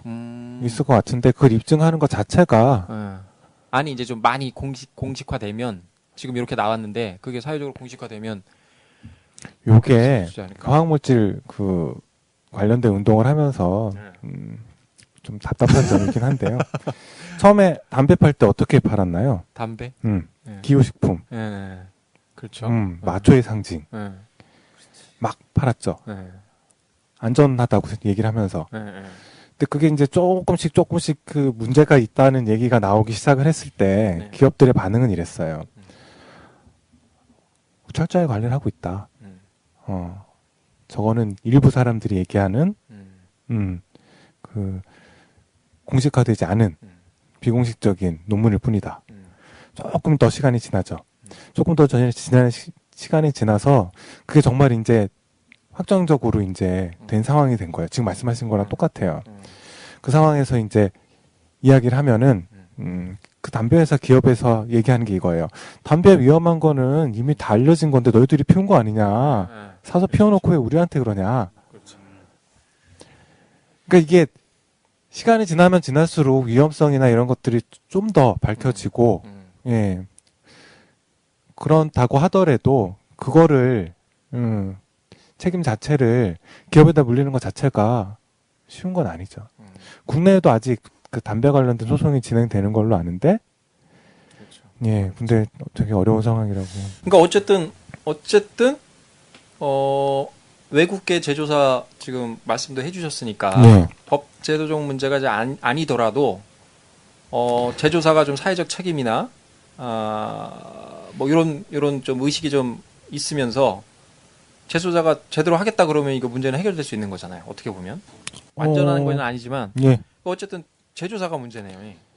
꼭 그렇다고 볼 수는 없어요. 제조사는 그 대부분 영세한 제조사들이 많기 때문에 기술 자체가 좀 떨어진다고 많이 얘기를 해요. 그거는 저도 좀 인정을 하는 편이고요. 그냥 기준에 어떻게 만든다라고 공정에 나와 있는 거 그대로 그냥 따라서 만들어서 판매를 하는, 그러니까 어떻게 보면은 그 기술 개발을 할 수 없는 연구소 자체가 없는 부분들도 분명히 있는 거기 때문에. 그럼 대기업의 문제인가요? 그럼 이게 이제 근본적인 문제는 뭔가요? 그러면은 이렇게 유통되는 문제. 이렇게 유통되는 문제. 1차적으로는 아까 말씀하셨듯이 규정이 없다. 네, 규제가 없다. 책임이 없으니까, 의무가 없으니까 그냥 막 만드는 거다. 그게 다인가요? 그렇게 되는 건가요? 규정만 있으면 다 얘네들이 만들라나? 규정이 생기면 만들긴 하겠죠. 근데 그 규제 자체가 안전으로만 집중이 되진 않아요. 유럽에서 카드뮴 아까 말씀드렸듯이 100ppm으로 규제를 하고 있다고 그랬는데 처음에 법이 바뀔 때는 카드뮴을 0, 0로 만드는 거를 시행을 했었어요. 그러다가 기업들이 이제 몰려온 거죠. 몰려와서 이거는 기술적으로 안 된다. 아무리 안전도 중요하지만 기술적으로 안 되는 걸 하라고 그러면 어떡하느냐. 그래서 100ppm 올렸거든요. 그러니까 그 문제가 법만 바뀐다고 그래서 되는 건 아니고 그렇다고 제조사만 바뀐다고 그래서 되는 것도 아니고 총체적인 문제가 있는 거죠, 사실. 적정한 기준. 인체에 크게 유해하지 않는 어떤 제품을 만들 때 그 유해 물질의 함유량, 성분, 함유량이라고 할 수 있겠네요. 그러니까 함유량을 그 노출 기준, 적정 기준을 정해서 그거 밑으로 성분을 넣어서 만들어라. 그리고 그 기준을 계속 낮추는 작업들을 같이 진행을 해야 되는 거죠. 그 기준 이내니까 안전하다가 아니라 그 기준을 계속 낮추기 위해서 제조사들도 연구 개발을 해야 되는 거고. 그렇죠. 이 유해 물질이라는 건 안전한 그쵸. 건 없는 거니까. 그쵸. 아무리 조금 노출되더라도. 그래서 바뀌려면은 통으로 함께 같이 진행을 해야 되는 게 맞고요. 그러면 지금 우리 상태에서는 규정도 없으니까 그 규정을 만드는 게 1차적이겠네요. 그쵸. 그게 1차적일 수도 있고요. 접근은 위에서 아래로 내리든 밑에서 위로 올리든. 그럼 어떤 방식의 지금 우리 그 이렇게 환경정의와 발화물질 국민행동은 어떤 방식의 그런 사업이 진행되는 건가요? 이게 지금 전체적으로는 안심마트 만들기라고 하는 사업으로 하고 계신 거죠? 안심마트 만들기. 보통 생활용품 어디서 구매하세요? 저희들 우리 의정부 신곡동에 있는 국민마트. 조금 커요, 그것도. 아, 그렇구나. 지금 자료를 좀씩 갖고 왔는데요. 이게 2012년, 13년 자료예요. 네. L마트의 매출이 8조 9천억 원. H마트의 매출이 8조 8천억 원. 롯데마트가 홈플러스를 앞질렀네요, 이때. 1위는 당연히 이마트입니다. 요 금액들을 다 합치면은, 서울시 한 해 예산 정도가 돼요. 어마어마하군요. 그쵸. 대형마트하고 전통시장 매출 추이 2010년 자료인데요. 대형마트가 33조, 전통시장이 24조. 차이가 좀 있죠. 대부분 마트에서 생활용품을 구입하세요. 그렇죠. 예. 최근 다 그렇죠. 신선식품 같은 경우에는 재래시장 이용하시는 분이 많죠. 싸고 예, 신선하고 그러니까. 그렇죠. 근데 공산품 같은 경우에는 대부분 마트를 구입하세요. 싸니까. 유통구조 안에서. 네. 원 플러스 원 주는 재미도 있죠. 그리고 대형마트가 그건 이제 구매력을 높이는 뭐 하나 사러 갔다가 적어가지 않으면 하나 사러 갔다가 막 3-4개씩 사오는. 대형마트 생활용품은 무게가 있으니까 한꺼번에 사서 차에 싣고 오기가 편하고. 어쨌든 안심마트 만들기를 어떻게 할 거냐 이게 중요해요 지금. 네. 그래서 저희는 마트에 집중을 한 거예요 사실. 유통 과정 안에서 예, 마트가 안전하지 않은 제품을 받지 않으면은 제조사도 당연히 바꿀 거고요. 그렇죠. 안전하게 만들겠죠. 소비 시장으로 못 나오니까. 그렇죠. 그래서 그 법적 기준이 아니라 본인들이 갖고 있는 기준을 통해서 계속해서 유해물질을 낮추려는 노력을 한다면은 사실 기준이 무슨 필요가 있어요. 저희가 정부한테 야, 이 기준 이렇게 낮춰라 라고 얘기를 했는데 정부가 딱 보니까 기업들이 지금 알아서 다 낮추고 있어. 그럼 기준 확 낮출 수 있는 거죠. 그렇죠. 기업하고 싸우지도 않고. 맞아요. 그거는 우리 이런 노동자 산업안전보건법이나 이런 것도 마찬가지입니다. 막 이제 산재 그 인정 기준이 만들어지는 것도 막 산재 신청 계속해서 판례가 나오고 막 이러면 이제 만들어지는 거죠. 그래서 저희는 아래로부터 예. 올라가서 제도를 바꾸는 방법을 고민을 한 거죠. 그래서 하시는 게? 그래서 소비자가 직접 마트에 엽서를 보내고 전화를 하고 편지를 보내고 너희 그 물건 관리 좀 잘 해줘라. 소비자 운동. 네. 소비자 참여 운동. 그럼 그 부장님 이런 경우도 있지 않나요? 우리는 그렇게 하고 싶지만은 기준을 지켜왔지만은 외국 제품하고 경쟁을 해야 되니까 어쩔 수 없다 이런 얘기를 하는 경우도 있지 않을까요? 오히려 경쟁을 하려면은 화학물질을 낮춰야죠. 기술 개발을 하고 이게 해외 경쟁력인 가격 거죠. 문제가 아니기 때문에. 예. 그러니까 해외 기준하고 우리 기준하고 비교했을 때 물론 우리 기준이 좋은 것도 있긴 한데 그 유럽 같은 경우에는 기준이 훨씬 더 강화된 부분들이 있어요. 같은 제품을 판매를 한다고 하더라도 국내에서 판매하는 그 제품의 표기랑 유럽에서 판매하는 표기랑 달라요. 네. 더 자세하게 적혀 있고요. 그러니까 그렇죠. 그러니까 그 화학물질 기준도 더 낮고요. 그렇다 보니까 해외 경쟁력을 갖추기 위해서는 화학물질에 관련돼서 기술력을 제조사에서 실제 높이는 게 중요하고요. 이런 과정들을 통해서 저는 당연히 제조업체의 해외 경쟁력이 높아질 거라고 생각을 합니다. 네. 경제도 살리고 제도도 바꾸고 소비자가 할 수 있는 거죠. 그러니까 이 잘못된 그러니까 유해한 상품이 소비 시장으로 아예 나오지 못하게 하는 제도. 이게 이제 뭐 잘 아시겠지만 유럽의 리치 제도라는 게 있잖아요. 네. 리치 제도가 바로 생산 공장에서부터 안전한 제품이 만들어지지 않으면 이제 바깥으로 아예 그냥 소비 시장으로 나오지 못하게 하는 그런 법이기 때문에 우리가 그런 법을 따라가야 된다고 이제 많은 지금 전문가들이 얘기를 하면서 이제 화학물질 평가법도 그래서 이제 나오게 되는 건데 그런 게 만들어지면 좋을 텐데 이제 그게 좀 쉽진 않죠. 이제 제조사나 뭐 경영계에서 많이 반대를 하니까 내년에 사실 화학물질 등록 및 평가에 관한 법률 화평법이라고 불리는 게 시행이 돼요. 네. 시행이 되기는 하는데 이제 아직 정착이 된 게 아니고 그렇죠. 모든 화학물질들을 다 등록을 하는 게 아니라 이제 단계적으로 요번에 보니까 뭐 한 500개 정도 네. 발표를 했더라고요. 단계적으로 이렇게 그 등록하고 평가하고 하는 것들을 진행을 하다 보니까 시행 초기에는 좀 어려움이 있을 것 같아요. 네. 근데 이게 정착이 잘 되게 하기 위해서 소비자 운동. 안심마트 운동도 사실 그렇죠. 진행을 하고 있는 거고. 맞습니다. 마트는 아직 준비를 안 하고 있어요, 사실. 법률 안에 보면은 소비자 알 권리에 대한 부분들이 있거든요. 그러니까 하위 그 생산자가 뭐라고 그래야 되지? 그 사용하는 사용자, 하위 사용자에게 소비자죠, 소비자 뭐. 그 이런 유해화학 물질이 들어있을 경우에 알려주도록 전화해서 야 이런 거 들어있냐? 라고 물어보면 알려줘야 돼요. 이게 법률에 돼 있거든요. 근데 마트에서는 아직 준비도 안 하고 있어요. 소비자가 전화해서 이렇게 준비하려면 또 굉장한 또 그렇죠. 뭐 이런 것들을 계속 마트에 요구를 하고 너희도 준비를 해야 된다. 너희도 상품 관리, 표기부터 시작해서 준비를 해야 된다라고 계속 얘기를 하고 있는 중인 거죠. 그 좀 구체적으로 소비자 운동으로 하고 계셨던 게 엽서 보내기, 뭐 항의 전화, 편지도 보내고 그 앞에서 캠페인 같은 것도 하고. 앞으로는 뭐 안심마트 만들기에서 하려고 하는 게 또 있나요? 얼마 전에 소비자분들하고 모여서 마트에 바라는 점이 어떻게 모를지 마트를 어떻게 움직일 수 있을지에 대한 간담회를 진행을 했고요. 그리고 11월 말경쯤 해갖고서 그 3대 대형마트 관계자분들을 좀 모셔다가 토론회를 좀 계획을 하고 있어요. 마트 관계자라고 하면 아마 품질관리 팀이겠죠. 나오나요? 근데 나올라나?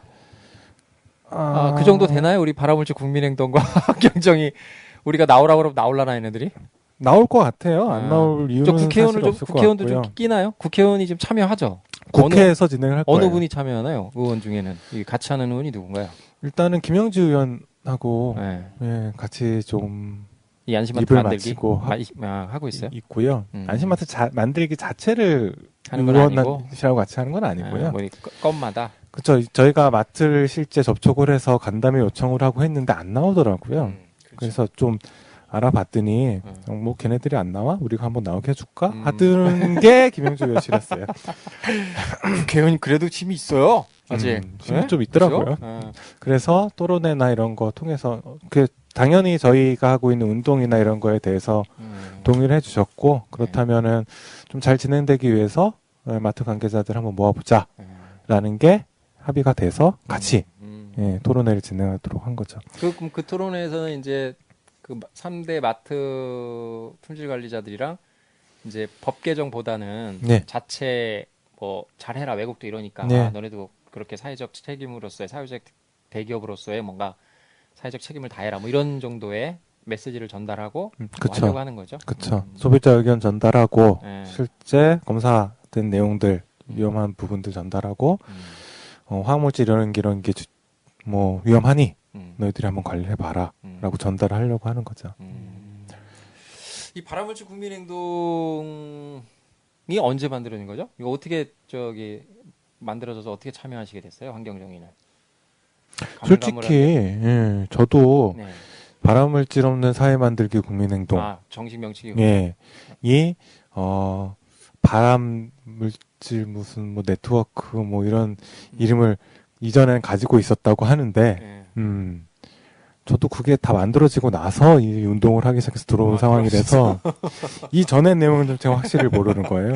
네, 하지만 일단은 어린이 화학물질 관련된 부분에 있어서 문제점들을 학용품 파악을 하고 같이 좀 공동으로 대응을 하자라는 의미에서 소비자단체도 있고요. 그리고 뭐 어린이 단체 그리고 저희가 또 환경단체도 있고 노동단체도 들어가 있고요. 민주노총도 들어가 있고 그래서 여러 분야에서 들어와 갖고서 연대체를 형성을 하고 실제 몇 개예요 단체가? 제가 이렇게 개수까지는 지금 확실히 모르겠어요. 이게 계속 늘어나더라고요. 한 30개 되겠죠. 계속 늘어나더라고요. 그래서 만들어져 갖고서 지금 활발하게 활동을 하고 있는 연대체가 그렇게 많지는 않은데 특히 지금 이 발암물질 없는 사회 만들기 국민행동 좀 잘 진행되고 있는 것 같아요. 안심마트 만들기하고 또 뭐가 있죠? PVC 없는 학교 만들기. PVC 없는 학교 만들기 맞아요. 그리고 안전산단 만드는 것도 하죠. 안전산단 만들기. 그렇습니다. 일을 많이 하네요. 많이 국민행동이니까. 이 국민행동, 이 발암물질 국민행동도 저희들 하고 있는 그 화학물질 감시 네트워크에 들어와 있어요. 예, 그래서 실제 화학물질 감시 네트워크 뭐 캠페인이나 이런 거 할 때도 이 국민행동 분들이 거의 다 같이 해주시죠. 다른 분들은 뭐 이름만 걸고 돈 대고 뭐 이런 건데 하여튼 일을 많이 하시는데요. 사회 그 시민 그 소비자 참여운동, 소비자 주권운동 뭐 이렇게 부를 수 있는데 거기에 저 여러 가지 다양한 분야에서 지금 화학물질과 관련된 발암물질과 관련된 물질로 그런 사업으로 많이 하고 있는 곳입니다. 자, 우리가 그 1시간 지금 16분이 지나고 있는데요. 저희가 한 20분에서 25분 정도까지 방송을 해야 돼서 거의 좀 이제 마무리를 해야 될 시간인 것 같습니다. 그 우리 대형마트 위험해요. 뭐 위험한 건 확실하죠. 그러니까 이 자체 브랜드 PB 뿐만 아니라 다른 것도 뭐 조사한 것도 있으니까 그죠? 네, 예. 대형마트에 뭐 학용품 들어갔던 거 뭐 장난감 뭐 애들 용품 이런 거 많이 조사한 결과를 예전에 본 것 같아요. 예, 그러니까 조사 발표하신 진행했었고 예. 예. 위험한 게 많다. 그래서 뭐 마트에 가서 뭐 항의 서한도 전달하고 예. 막 이러셨던 것 같은데 대형마트 만들기, 안심마트 만들기 사업. 뭐 끝으로 우리 청취자분들한테도 하시고 싶으신 말씀 있나요? 혹시나 뭐 아까 계획 조금 말씀하셨는데 이게 흔치 않아요. 예, 이런 방송 흔치 않으니까 환경 정의를 PR하셔도 되고. 아까 환경운동연합을 이 방송 이후에 뛰어넘겠다고 하죠. 뛰어넘을 것 같은데요. 뛰어넘을 것 같아요. 내용이 좋아. 꼭 한 가지만 얘기해야 되나요? 아니. 네. 시간 좀 있어요. 예. 일단 그 안심마트 만들기라는 운동 자체가 캠페인 자체가 소비자들의 참여로 이루어지는 거고 올해 끝날 운동은 아닙니다. 내년에도 지속이 될 거고요. 계속해서 소비자들이 국민들이 관심을 가져주시고 지역 주민들이 예 실제 내가 의용하고 있는 마트 좀 전화도 하고 고객 엽서도 좀 보내고 해서 좀 의견을 전달을 해주셔야 예 마트가 변하고 제조업체도 변하고 지금 그 앉아 계신 공간에 있는 물품들 구매하실 때 안전하게 구매하고 화학물질로부터 안전해질 수 있으니까요. 앞으로도 뭐 많은 관심 좀 부탁드리고요. 참여 뭐 소식 같은 거는 어디서 뭐 발암물질 국민행동 치면 사이트가 나오나요? 페이스북에 예, 안심마트, 세이프 마트, 그리고 환경정의 홈페이지, 그리고 발암물질 없는 사회 만들기 국민행동 홈페이지에 링크가 다 돼 있어요. 다 링크. 네. 자, 그렇게 해서 좀 많은 참여를 바랍니다. 보니까 이거 이제 어떻게 보면 알 권리 문제잖아요. 그죠? 그렇죠. 알 권리 문제, 문제인데, 안전권 문제. 예. 요새 이 알 권리 문제가 저희들 뭐 화학물질 감시 네트워크에서도 지역 주민의 화학물질에 대한 지역사회 알 권리 법과 이런 사업을 하고 있는데 요새 알 권리가 대세예요. 그래서 최근에 그 또 하나의 가족으로 유명한 그 뭐 반올림 단체 있지 않습니까? 그래서 반올림 단체가 뭐 삼성이랑 교섭 과정에서 좀 어려움을 겪고 있는데 어쨌든 그분들이 하시는 거는 어떻게 좀 나눠보면 노동자, 그러니까 현장에서 일하는 노동자, 더 구체적으로는 여기는 이제 삼성 노동자죠. 노동자들의 알 권리, 화학물질로부터 내가 안전하게 일할 수 있는 그런 정보를 알아야 되는 알 권리를 이제 주장하시면서 이제 요새 캠페인도 하시고 그러더라고요. 알 권리, 알 캠페인인가? 뭐 알송 뭐 이렇게 해갖고 알 권리 캠페인을 하시던데 이분들은 노동자들의 알 권리. 그 다음에 화학물질 감시 네트워크는 산단이나 이런 화학물질로부터의 주민의 알 권리. 그 다음에 환경정의, 발암물질 국민행동에서의 안심마트 만들기는 이 생활 주변의 화학물질에 대한 알 권리. 이게 딱 어떻게 보면 이게 삼각편대가 됐어요 지금. 노동자, 그 다음에 화학물질로부터의 주민, 그 다음에 생활 화학물질. 지역사회 알 권리법은 어떻게 보면 이제 산단의 그 화학물질 취급 물질에 대한 거고. 요 안심마트 만들기 같은 경우는 국민행동 환경정의 같은 경우는 생활 속의 화학물질에 대한 알 권리 이렇게 딱 삼각편대가 돼서 하고 직장에서도 안전하고 예 마을에서도 안전하고 집에서도 안전하고 아주 좋아요. 좋은데요? 그거 좋네요. 예. 뭐라고요? 직장에서 안전하고 그거 좋은데? 마을에서 안전하고 집에서 안전하고 가정. 좋습니다. 괜찮은데요? 이거 무슨 카피 뜬 것 같아요. 직장 마을 집. 예. 언제 한번 모여갖고서 그렇죠. 언제 한번 모여서 한번 해보죠. 네. 캠페인을 지금 요새 그 화학물질 감시 네트워크는 저희들이 사무국장 맡고 있는데 제가 이 지경이 돼가지고 지금 거의 캠페인을 못 하고 있는데 그 파는 그 뭐 이마트나 이런데 본사 앞에 정문 가서 그냥 다 뿌리지. 그렇지, 그래. 그래서 좀 세제 같은 거 막 좀 이제 계획이 세워지면 반올림, 그다음에 화학물질 감시 네트워크, 국민행동 이렇게 해가지고 딱 그냥 멋있잖아. 팍 편대를 이뤄가지고 그냥 뭐라 그래요? 그런 걸 뭐라 그러지? 전방위적 사업이라고 그래? 뭐라 그래? 할 수 있는 좋은 계기가 된 것 같습니다.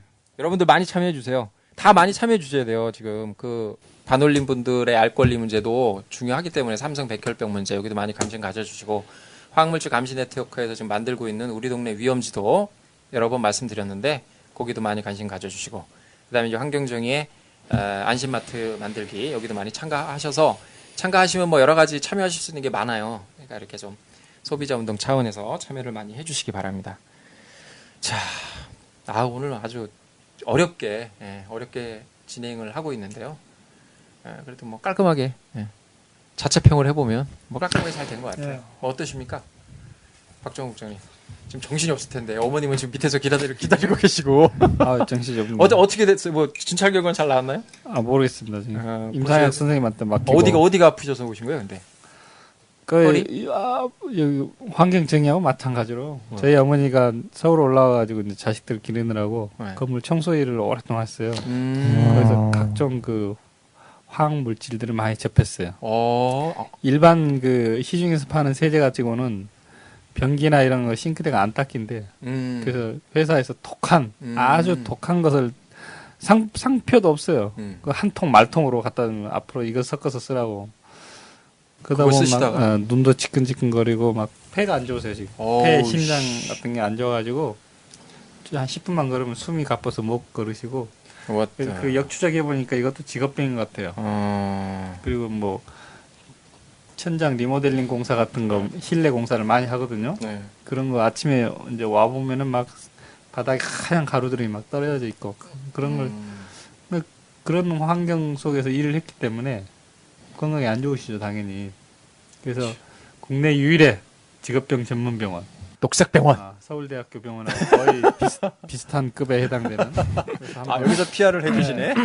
오늘 PR을 할 우리 전문의가 안 오셨어요. 그렇죠? 원래 우리 직업병 노동환경건강연구소장이 고정으로 출연해서 직업병 얘기하면서 맨날 저 병원 PR하고 연구소 PR하고 맨날 그랬는데 수많은 병원을 전전긍긍 해봤지만 여기밖에 없다는 입소문이 저기 도서지방까지 났더라고. 그래요. 오늘 소장님은 정말 전문의가 맞아요. 지금 저 진료를 보고 있어요. 그래서 잽싸게 왔던 사람들이 다 오늘 뭐 토론인가 뭐가 산업의학과 뭐가 있다 그래가지고 지금 땜빵하고 있습니다 하루 종일. 지금 유니폼도 입고 계신데요? 네? 유니폼도 입고 계신데요?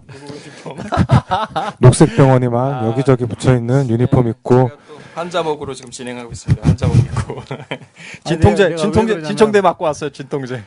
우리 집 옆에 대형 대학병원이 있어요. 세자 들어가는 신촌에. 거기 가서 이제 분명히 얘기를 했어요. 그 병원을 수십 년 다니셨거든요. 그래서 우리 어머니가 이런 일을 하셨는데 그 직업병이 아니냐, 걸 잘 좀 봐달라 CT 하면서 하니까 그 담당 의사가 하는 말이 딱 그러더라고. 나를 한번 쳐다보면서 우리는 그런데 보는 병원이 아닙니다. 다른 전문의한테 문의해 보십시오. 그러는 거야. 그래서 제가 이리 오기로. 그래요. 직업병 전문 병원은 맞습니다. 오늘 바쁘신데 이 북부 이 면목동 녹색병원까지 와주셔가지고 연구소 소장실까지 와주셔가지고 녹음에 참가해주신 우리 건설노조 박종국 노안국장님하고 환경정의 포털 다음이 아니에요. 다음 세대 지킴이국 이경석 부장님 감사드리고요. 저는 진행을 맡았던 일과건강기획국장 화섬노조 노안실장 현재순이었습니다. 모두 고생하셨습니다. 네, 고맙습니다. 감사합니다. 네.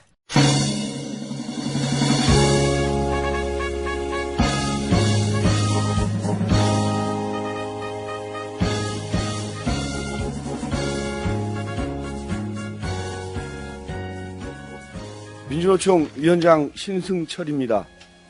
뭉쳐 일어납시다. 우리는 서로의 결실입니다. 올해 노동절 민주노총의 투쟁은 세월호 참사 직후 갈피를 못 잡던 사회운동의 첫 외침이었습니다. 자랑스러운 조합원 동지들의 힘이며 단결된 민주노총의 자부심입니다. 민주노총은 더 큰 책임을 느껴야 합니다. 민주노총의 한 걸음 한 걸음이 물결이 되고 시대가 될 수 있도록 우리는 노력해야 합니다.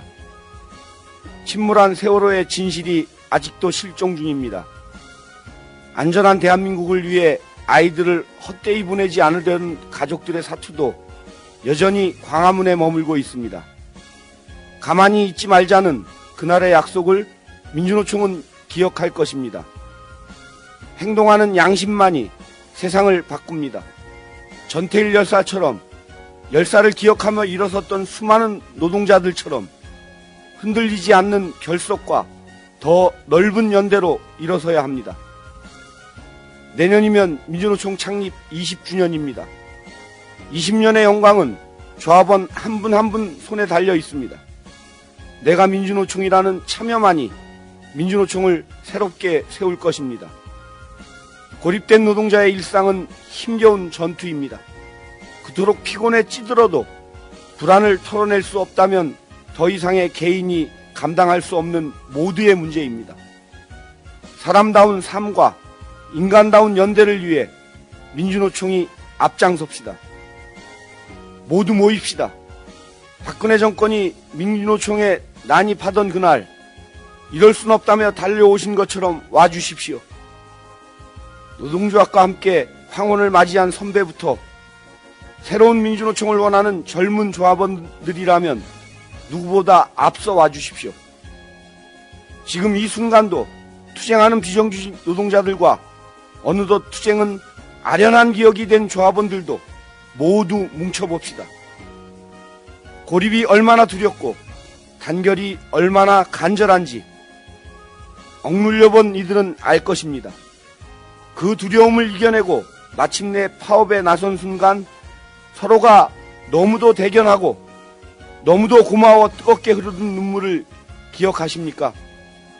지난 연대감으로 서로 포옹하던 우리는 민주노총 조합원이고 우리는 서로의 결실입니다.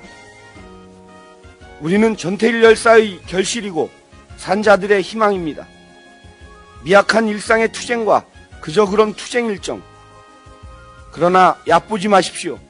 11월 전국 노동자대회에서 수만 명이 모이고 또 모이면 세상은 결국 달라질 것입니다. 그렇게 서로는 우리가 되고 투쟁의 역사의 밑거름이 될 것입니다. 11월 전국 노동자대회로 모입시다. 그 악한 정권과 자본에 맞서 노동자가 살아있음을 보여줍시다. 우리의 운명을 우리의 힘으로 개척해 나갑시다.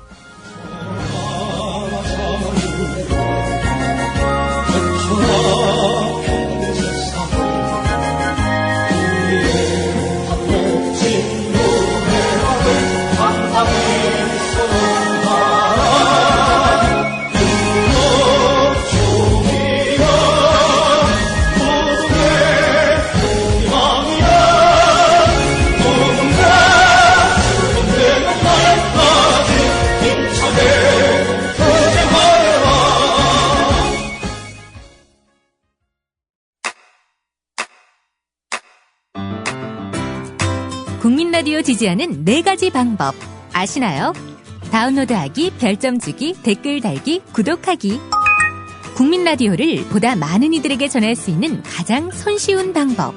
다운로드하기, 별점 주기, 댓글 달기, 구독하기. 잊지 마세요. 다운로드하기, 별점 주기, 댓글 달기, 구독하기.